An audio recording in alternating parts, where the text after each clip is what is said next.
Your Coca-Cola bottler presents Claudia, based on the famous play and novels by Rose Franken. Brought to you transcribed Monday through Friday by your friendly neighbor who bottles Coca-Cola. Relax, and while you're listening, refresh yourself. Have a Coke. And now, Claudia.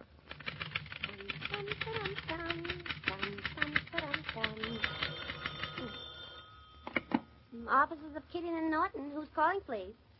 Oh, Mr. Colligan. I didn't recognize your voice. You seem to have a cold. Oh, I see. It's just sinus, huh? No, Mr. Killian isn't back from Chicago yet. No, Mr. Naughton isn't here either. No, he hasn't got nothing wrong with him. He's just married and healthy and gonna have a baby. That's the life. Sure, maybe I'll try that one of these days, too. You're the limit, Mr. Colligan. Okie dokie. No message, then. Look, if it's anything important, I can reach Mr. Naughton. He's only up in his country place working on the freight terminal plans. That's why I don't like to disturb him unless it's absolutely necessary. Okay. I'll just tell him that the cement contract is okay. Yeah, on our terms. Nice to talk to you, Mr. Colligan. Sure. Okay. Okie dokie. Goodbye now. Lottie, what would you do if okay and okie dokie hadn't been invented in the English language? Oh, Mr. Naughton, I didn't hear you come in. Gee, I didn't expect you this morning. Gosh, you scared me. How long have you been standing there anyhow? Well, long enough to realize what a jewel you are, Lottie. Yeah, I know. Finish it. I'm a jewel, the kind that's a diamond in the rough. Okay, so I never had a college education. You don't need it, Lottie. You don't need it. I'd like to talk better for Mr. Killian's sake. I mean, anything less than perfect isn't good enough for him. Lottie, here's a little secret. Mr. Killian's devoted to you. Okie dokies and all. Oh, gee, I'm certainly glad to hear that, because I'm certainly crazy about him, too. He scares me pink. Because of his manners, you think he disapproves of you, but underneath he sort of disapproves of himself. That's the way I dope it out. Well, you've doped it out as well as you handle that old battle axe, Colligan. I told him you wouldn't be in for another week or so. Say, what are you doing in New York? I brought Mrs. Naughton down in the car. The doctor wanted to see her for a final checkup. Oh, gee, how is she? Okay. She'll be along in a minute. She stopped off to do a little shopping. Gee, you look great, Mr. Naughton. All sunburned. Well, I took a couple of hours off from work yesterday and went trout fishing. How's it going? Fine. They're running fine. I mean the freight terminal, not the trout. Oh, the freight terminal. The freight terminal's okay. Oh, gee, you're the limit, Mr. Naughton. That's another thing wrong with Mr. Killian. He don't know how to joke with people. And he's all tied up, like in a knot. You sort of feel sorry for him. Say, I hope there's nothing wrong with his son. He's sure crazy about that boy of his, even though he don't show it. What do you mean, Lottie? About there being something wrong with his son? Oh, I'm not saying there is. They didn't say there was either. They just wanted to reach Mr. Killian. Who wanted to reach him? The school. The headmaster of the school up in Massachusetts someplace. Oh. And I said Mr. Killian was in Chicago, so he said he'd phone Mrs. Killian. Well, was that all he said? That's all. I guess it's just measles or chicken pox.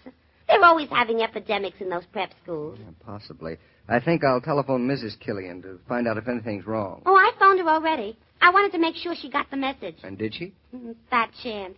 The hotel said she'd gone off someplace. Some political shindig, if you ask me. Don't she ever stay home and things like other women, I mean? Just act normal?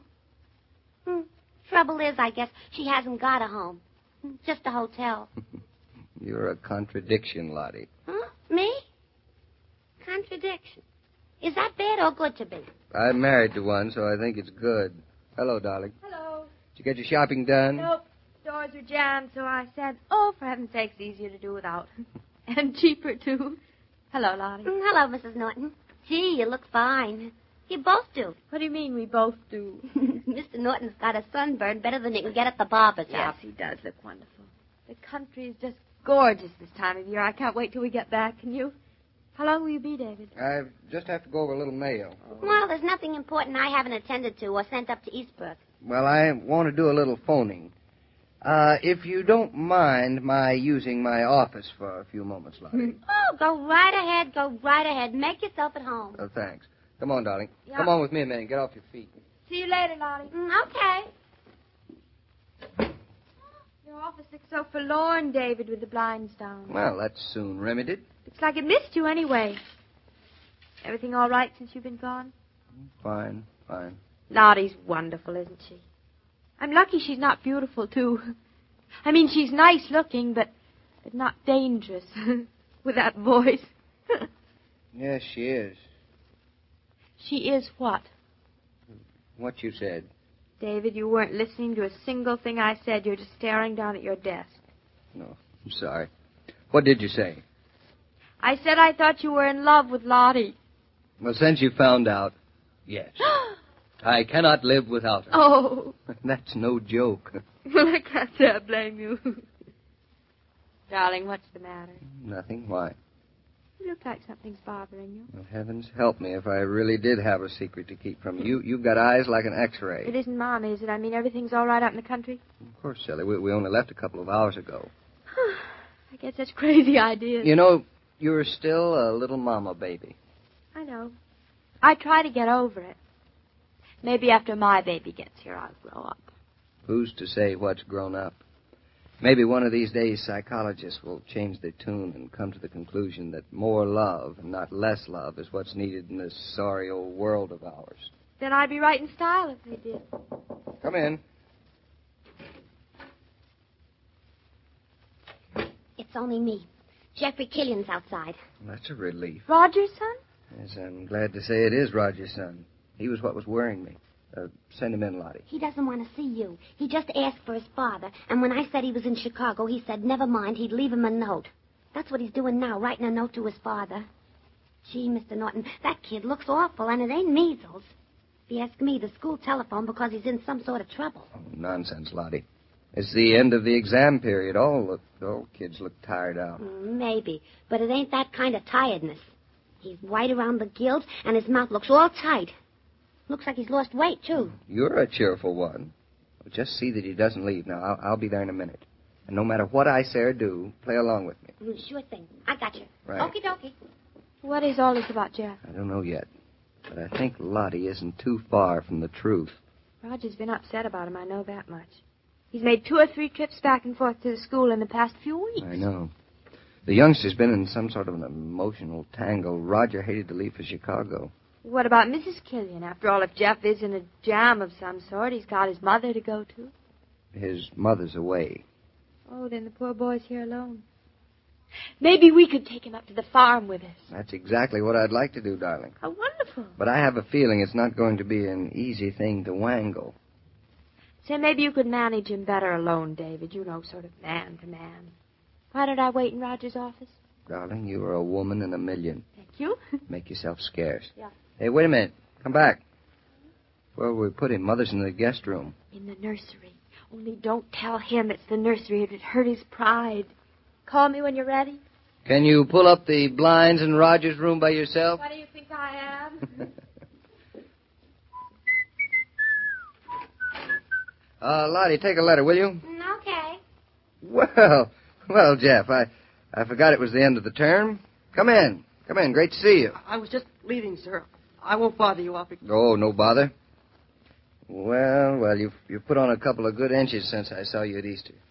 You must be easy 6 foot, huh? 5'11.5", sir. That's near enough. Come on in the office and have a chat, Jeff. Mrs. Naughton's using your father's room to do some telephoning. No, really, sir, Your father ought to be back at the end of the week. Hope it isn't too hot in Chicago. Here, my office is a lot cooler. I don't know how Lottie stands the heat in this cubbyhole of hers. I don't mind it. I like it when it's hot. Now, Jeff, have a seat over there by the desk. Cigarette? No, thank you, sir. Home for good? School's over early this year, isn't it? It isn't over for another 10 days.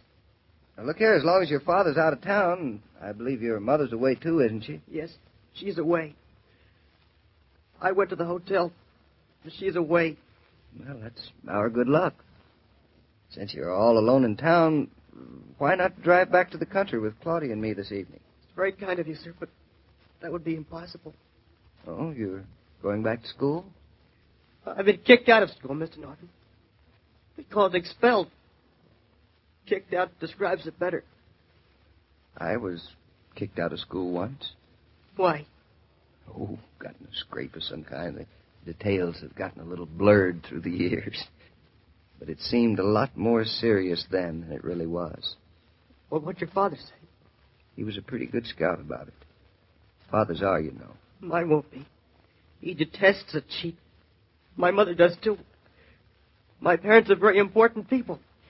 They won't like to have a cheat for a son. Now, come now, that's a pretty harsh word. That's what I am. I cheat in the exams. They've kicked me out. Did you ever cheat exams, Mr. Naughton? Jeff, I never had to. I had to. I couldn't help it. I see. You don't see, Mr. Naughton. But I think I do, Jeff. David? Yes, dear. Why, Jeff, hello. I'm terribly glad to see you. Hello, Mrs. Naughton.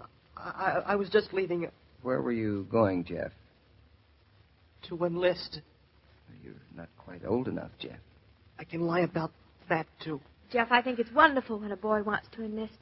I hope when I have a son, he's going to have that kind of courage.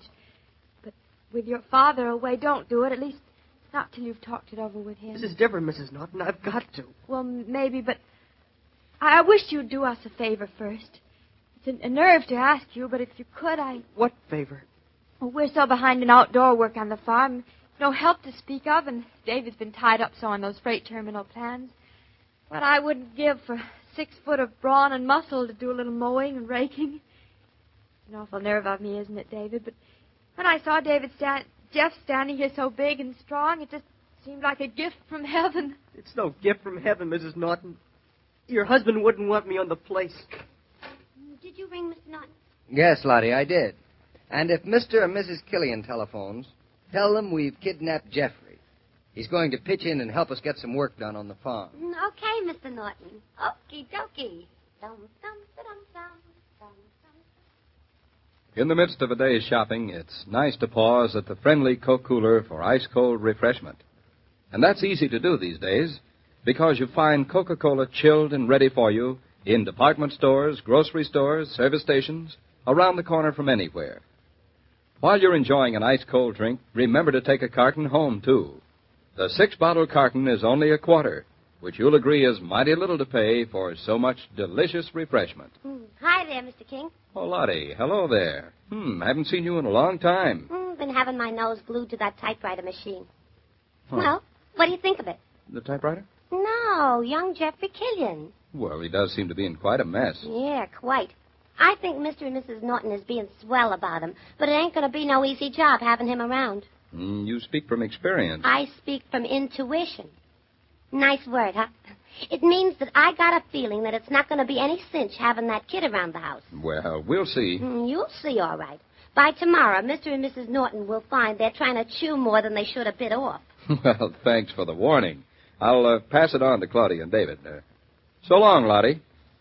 And as I was saying, every day, Monday through Friday, Claudia comes to you transcribed with the best wishes of your friendly neighbor who bottles Coca-Cola. So listen again tomorrow at the same time.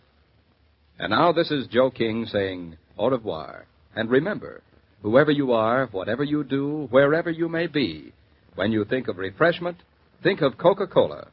For Coca-Cola makes any pause the pause that refreshes.